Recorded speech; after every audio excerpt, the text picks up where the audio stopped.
यूसुफ के भाई अनाज खरीदने मिस्र को जाते हैं। और याकूब को मालूम हुआ कि मिस्र में गल्ला है।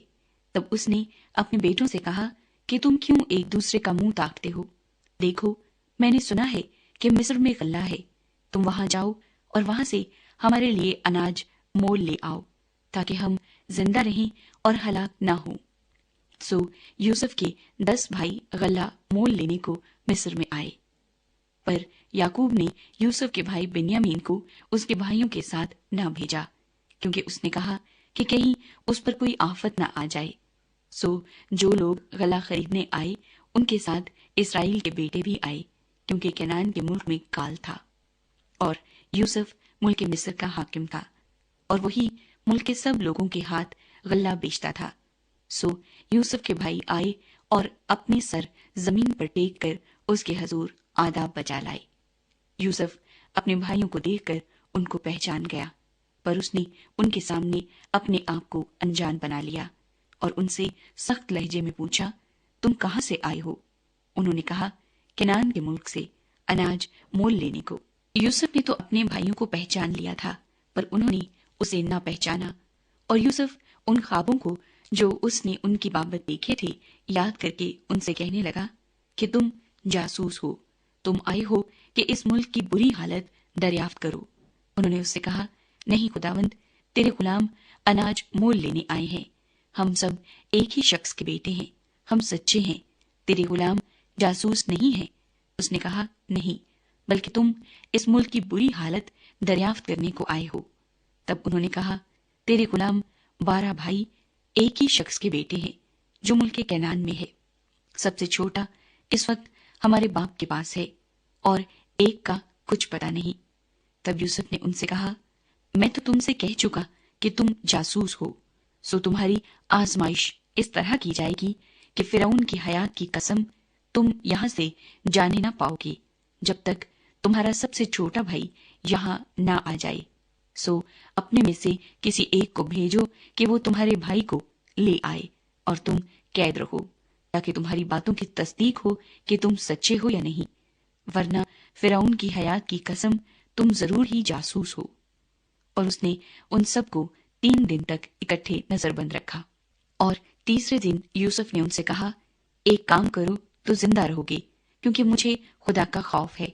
अगर तुम सच्चे हो तो अपने भाइयों में से एक को कैद खाने में बंद रहने दो, और तुम अपने घर वालों के खाने के लिए अनाज ले जाओ, और अपने सबसे छोटे भाई को मेरे पास ले आओ।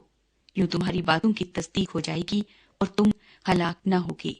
सो उन्होंने ऐसा ही किया, और वो आपस में कहने लगे कि हम दरअसल अपने भाई के सबब से मुजरिम ठहरे हैं, क्योंकि जब उसने हमसे मिन्नत की तो हमने ये देखकर भी कि उसकी जान कैसी मुसीबत में है उसकी ना सुनी, इसीलिए ये मुसीबत हम पर आ पड़ी है। तब रूबेन बोल उठा, क्या मैंने तुमसे न कहा था कि इस बच्चे पर जुल्म न करो, और तुमने ना सुना? सो देख लो, अब उसके खून का बदला लिया जाता है। और उनको मालूम न था कि यूसुफ उनकी बातें समझता है, इसलिए कि उनके दरमियान एक तर्जुमान था।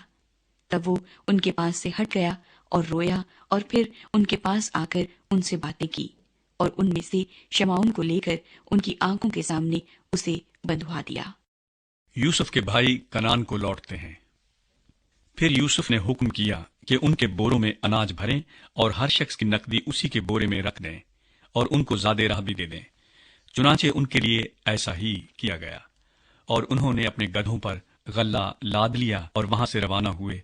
जब उनमें से एक ने मंजिल पर अपने गधे को चारा देने के लिए अपना बोरा खोला, तो अपनी नकदी बोरे के मुंह में रखी देखी। तब उसने अपने भाइयों से कहा कि मेरी नकदी फेर दी गई है, वो मेरे बोरे में है, देख लो।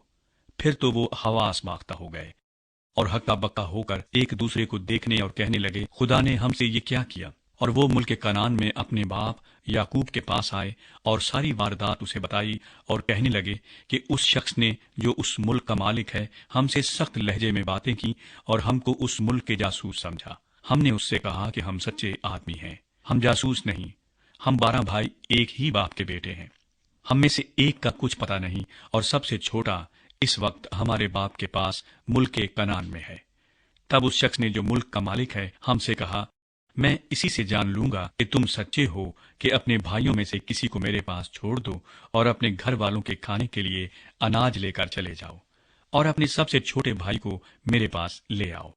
تب میں جان لوں گا کہ تم جاسوس نہیں بلکہ سچے آدمی ہو، اور میں تمہارے بھائی کو تمہارے حوالے کر دوں گا۔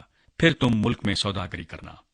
اور یوں ہوا کہ جب انہوں نے اپنے اپنے بورے خالی کیے تو ہر شخص کی نقدی کی تھیلی اسی کے بورے میں رکھی دیکھی، اور وہ اور ان کا باپ نقدی کی تھیلیاں دیکھ کر ڈر گئے۔ اور ان کے باپ یعقوب نے ان سے کہا، تم نے مجھے بے اولاد کر دیا، یوسف نہیں رہا اور شمعون بھی نہیں ہے، اور اب بنیامین کو بھی لے جانا چاہتے ہو۔ یہ سب باتیں میرے خلاف ہیں۔ تب روبن نے اپنے باپ سے کہا، اگر میں اسے تیرے پاس نہ لے آؤں تو میرے دونوں بیٹوں کو قتل کر ڈالنا، اسے میرے ہاتھ میں سونپ دے اور میں اسے پھر تیرے پاس پہنچا دوں گا۔ اس نے کہا، میرا بیٹا تمہارے ساتھ نہیں جائے گا، کیونکہ اس کا بھائی مر گیا اور وہ اکیلا رہ گیا ہے۔ اگر راستے میں جاتے جاتے اس پر کوئی آفت آ پڑے تو تم میرے سفید بالوں کو غم کے ساتھ گور میں اتارو گے۔ یوسف کے بھائی